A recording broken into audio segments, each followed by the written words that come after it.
Baik, bismillahirrahmanirrahim. Assalamualaikum warahmatullahi wabarakatuh. Waalaikumsalam warahmatullahi wabarakatuh. Perkenalkan, kami dari kelompok 1 dari Masail Fiqhiyah. Kami akan menjelaskan atau di sini kami akan mendiskusikan materi tentang hukum pembajakan hak cipta dalam Islam dan juga hukum wanita karir dan juga kepemimpinannya dalam Islam. Nah, di sini akan dipaparkan terlebih dahulu ya, apa itu pembajakan hak cipta.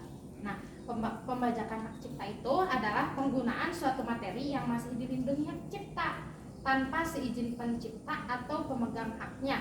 Nah, dalam hal ini melanggar hak eksklusif tertentu yang diberikan kepada pemegang hak cipta seperti menggandakan, memproduksi, mendistribusikan, menampilkan, mengiklankan atau apapun tanpa izin si pemegang hak cipta, itu disebut dengan pembajakan. Bisa dilanjut lagi materinya oleh Nita. Di sini ada saudari Nita. Biasanya hak cipta atau hak memegang karya cipta itu bisa disebut dengan istilah populernya adalah copyright. Copyright. Ya. Dan itu tuh justru tidak boleh karena bakal ada konsekuensi tertentu gitu, bakal ada hukumannya tentu saja. Menurut syariat Islam, setiap individu itu berhak untuk memiliki suatu benda yang dibutuhkan untuk kelangsungan hidupnya. Kepemilikan ini disebut dengan kepemilikan pribadi. Sedangkan pada benda-benda yang menjadi kebutuhan hidup bersama, maka ia merupakan hak kepemilikan bersama. Jika dikaitkan dengan sebab tetapnya sebuah hak, maka hak cipta ada disebabkan adanya kerja dan kesungguhan seorang pencipta dalam membuat sebuah karya cipta gitu. Di Al-Quran disebutkan dalam surat Al-Baqarah ayat 188 yang artinya, dan janganlah sebagian kamu memakan harta sebagian harta yang lain di antara kamu dengan jalan yang batil, dan janganlah kamu membawa harta itu kepada hakim supaya kamu dapat memakan sebagian daripada harta benda orang lain itu dengan jalan perbuatan dosa padahal kamu yang mengetahuinya gitu. Tentu saja tadi diterangkan bahwa copyright atau mengambil hak cipta orang lain itu tentu saja tidak boleh gitu kan, ada hukum-hukum tertentunya gitu.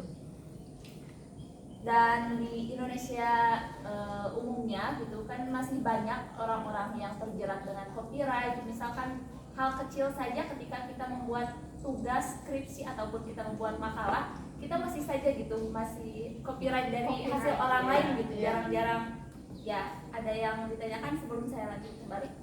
Mungkin untuk masalah pembajakan hak cipta ya, kalau dalam Islam itu pembajakan hak cipta hukumnya itu termasuk hukumnya haram atau gimana gitu? Boleh? Ya, pembajakan hak cipta itu tadi disebutkan bahwa itu dilarang dan tentunya itu Termasuk ke haram. Ya, karena sama saja dengan memakai hak cipta orang lain, itu memakai hak-hak orang lain. Jadinya bisa juga disamakan dengan mencuri, guys. Mencuri ya. Mencuri secara baik-baik mungkin ya. Ya, sebenarnya tidak ada yang baik ya kalau mencuri. Tidak secara halus. Ya. Bukan secara jambret atau kayak gimana gitu. Ya, jadi bisa tersembunyi gitu, kayak kalau kita upload skripsi gitu di website terus di copyright sama orang lain kan nggak ketahuan ya. Nah, itu sama saja dengan mencuri, tapi tidak seperti mencuri di rumah, barang-barang jambret yang ternyata ketahuan sama kita gitu. Kalau itu kan kalau di website nggak diketahui gitu. Ya itu secara agama ya udah pasti itu haram karena sama dengan mencuri. Dan di negara juga ada di pasal 7 ayat 3 hukuman penjaranya itu maksimal 2 tahun atau denda 300 juta rupiah maksimalnya. Tetapi ini sedikit ingin tahu gitu, kan suka ada ya di kitab apa itu mah, kitab apa aja, contohnya akhlak atau apa aja lah itu mah, di belakangnya suka ada itu apa sih, dilarang mengcopy hak cipta. Nah terus misalkan kita itu melanggar tulisan itu, misalkan contohnya kitab akhlak nih, saya itu nekat ingin mengkopi, terus saya mengkopi nih ke tukang fotokopi misalkan. Terus itu saya gitu imah bukan berurusan sama Islam, otomatis kan kalau berurusan sama Islam itu pasti udah dosa, nggak boleh. Nah tapi kalau di hukum di kita gitu itu apakah kita bakal ketahuan atau enggak kita mengkopi kitab itu, misalkan kalau contohnya misalkan kata tukang fotokopinya nggak boleh atau emang tukang fotokopi memperbolehkan atau gimana gitu kan. Nah sebenarnya kalau misalkan di sebuah buku atau kitab atau apapun yang di sana sudah tertera dilarang mengkopi ya karena harus ada hak ciptanya, kita sebagai manusia yang mestinya kita tahu kalau sudah dilarang berarti jangan dikopi lagi gitu. Nah, tapi kalau misalkan nekat tuh pengen ngopi itu gimana, ketangkep apa enggak? Kalau ketahuan sama si penciptanya udah pasti dia pasti pengen mau nangkep gitu, mau nangkep orangnya. Tapi Dilaporin gitu. cara si pencipta itu mengetahui bahwa kita mengkopi gimana, sedangkan kan kita cuma mengkopi itu cuma satu, misalkan cuma satu kita baca. Nah gimana cara mengetahuinya, si pencipta cara mengetahuinya, sedangkan kan kita tidak mengkopi dengan jumlah yang banyak gitu. Ya kan misalnya di otomatis pergi ke suatu gitu kan apa fotokopi kan, nggak fotokopi pribadi gitu maksudnya, berarti ada orang lain yang tahu, semisal ada yang mengetahui udah Si jelas-jelas tukang fotokopinya ya. si tukang fotokopi, atau ada orang lain yang di sana kebetulan juga lagi ada urusan, terus dia sadar gitu kan. Biasanya di kitabnya itu suka ada penulisnya atau apanya, bisa saja penerbitnya, bisa saja dia yang melaporkan ke pihak yang penerbitannya itu Ya, gitu. penerbitnya itu. Tapi Iya. justru Jadi bisa kalau di digugat. fotokopi lebih mahal gak sih? Iya.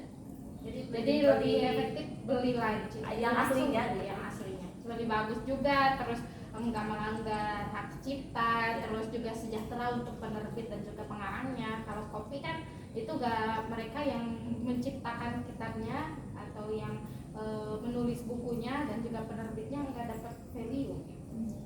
Cuma tukang fotokopi yang dapat. Terus nggak nih, punya andil apa-apa.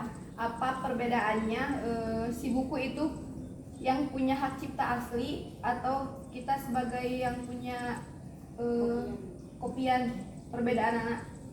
Jadi kumanya, jadi si buku asli jeung anu kopian kita teh kan sok sedikit kan perbedaan teh. di warna mungkin. Nah, itu perbedaannya.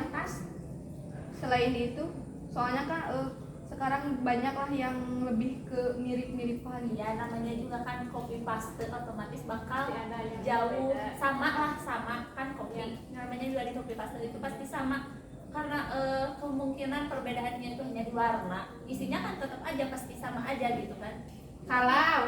Kalau cetakan. Iya, kalau dicetak itu kan yang itunya itu nggak salah kan, soalnya sama-sama aja. Tetapi kembali lagi ke mindset kita itu harus sadar kalau kita dapat kitabnya aja hasil dari larangan gitu, gimana mau berkah ke depannya gitu aja. Terus nih di lingkungan kita sendiri ya, contohnya di lingkungan masyarakat kita, di sekeliling kita gitu. Apakah hukuman hak cipta itu dijalankan? Misalkan kan tadi contoh yang melanggar hak cipta itu dihukumnya itu 2 tahun. Nah, apakah di sekitar kita hukuman itu berlaku atau tidak?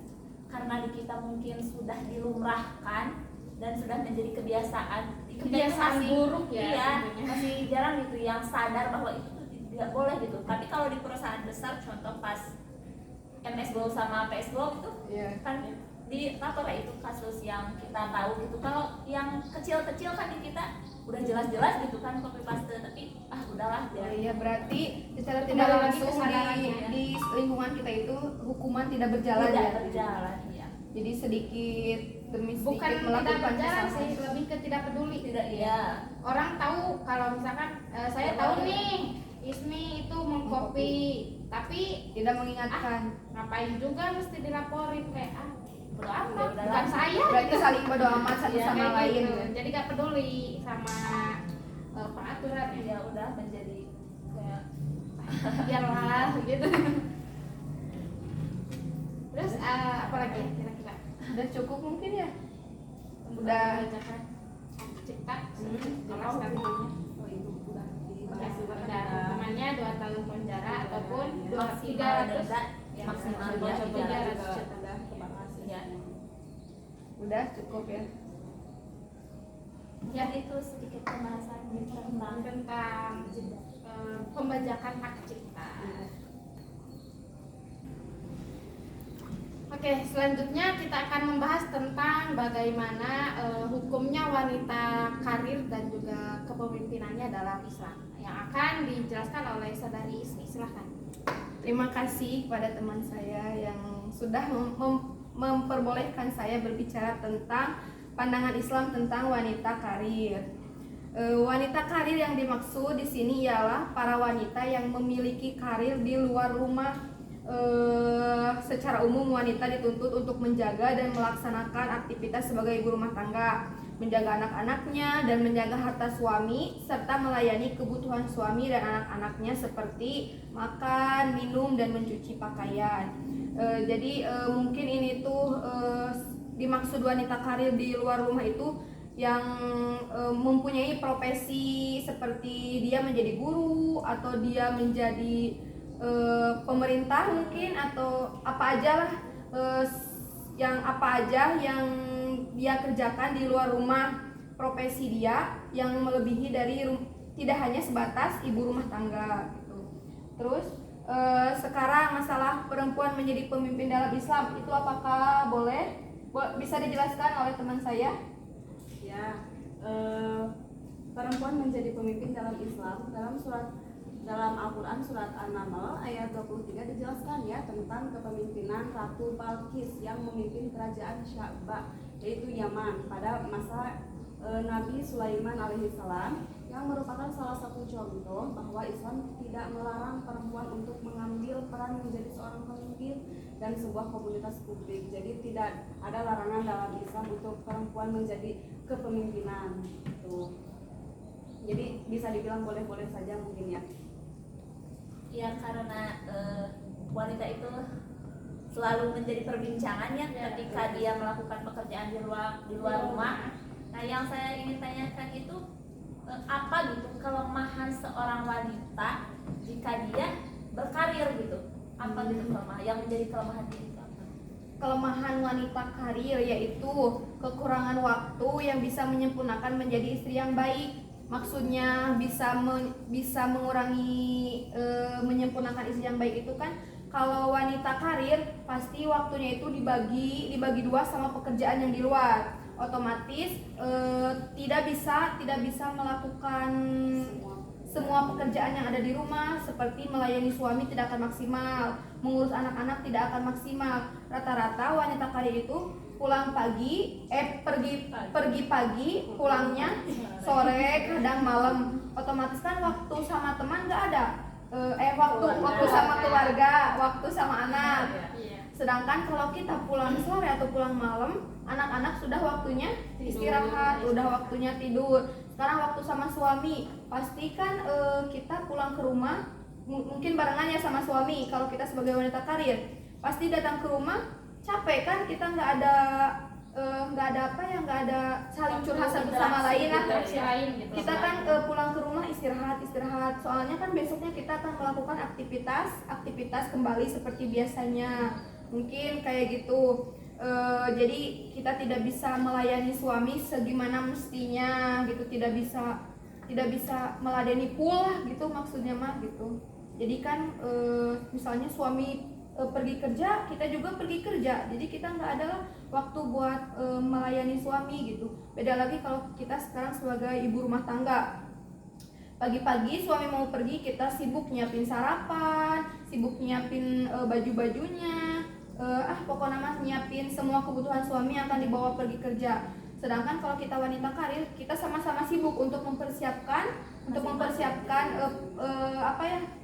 peralatan yang kita akan ambil untuk bawa bekerja gitu. Mungkin sampai situ paham? Ya, terus kalau yang dimaksud dengan wanita karir itu apakah hanya misalkan yang jadi guru, yang jadi pemerintah atau dokter atau yang kayak gitu aja, atau yang kayak pedagang pun itu masuk wanita karir, yang ngawarung gitu warungan itu masuk wanita karir juga nggak sih? Sebenarnya ya kalau contohnya sebagai warung kan pasti tempatnya itu kebanyakan di rumah ya, masih bisa lah untuk melayani suami. Soalnya kan itu warung pasti milik kita sendiri. Contohnya kita yang buka sendiri, cek paribasa nama cek Sunda nama kumaha urang we muka iraha oge gitu, nutup iraha kumaha urang gitu.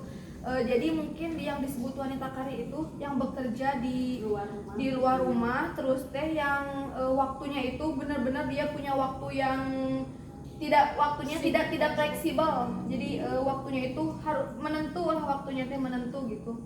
Jadi beda lagi kalau sekarang warung mah bisa gimana kita yang ngaturnya, tidak punya waktu tertentu gitu. Jadi itu mah masih bisa lah, kalau yang punya warung-warung biasa mah masih bisa kita melayani suami sebelum dia pergi bekerja, masih bisa mengurus anak sambil menunggu warungnya di rumah gitu. Bisa diawasi. Kalau yang di rumah aja ya disebut wanita karir. Iya. Kalau misalkan Kan bisa sama aja ya, bisa sebenarnya. tapi Tapi dilihat pekerjaannya aja dulu, pekerjaannya kayak gimana mungkin gitu. Jadi sekarang juga kalau di rumah tapi pekerjaan dia padat sampai dia lupa mengurus anak, terusnya sampai dia menyewa jasa pembantu misalkan teh, dia kan kalau nyewa pembantu berarti dia nggak mampu mengurus anak, mengurus suami gitu. Itu kan bisa disebut wanita karir, soalnya dia sibuk kepada diri sendiri gitu. Oh berarti kesimpulannya kalau wanita karir itu wanita yang bekerja di luar pekerjaan rumah tangga. Iya. Apapun pekerjaannya. Iya. Apapun. Terus kalau misalkan nih wanita berkarir, terus kan dapat penghasilan tuh, itu uangnya tuh buat siapa? Apakah hak istri, si wanitanya, hak si wanitanya pribadi jadi atau uang bersama jadi- kayak nafkah dari suami gitu ya, maksudnya. kalau uang jadi uang bersama atau hak diri sendiri, bebas gitu kita pakainya.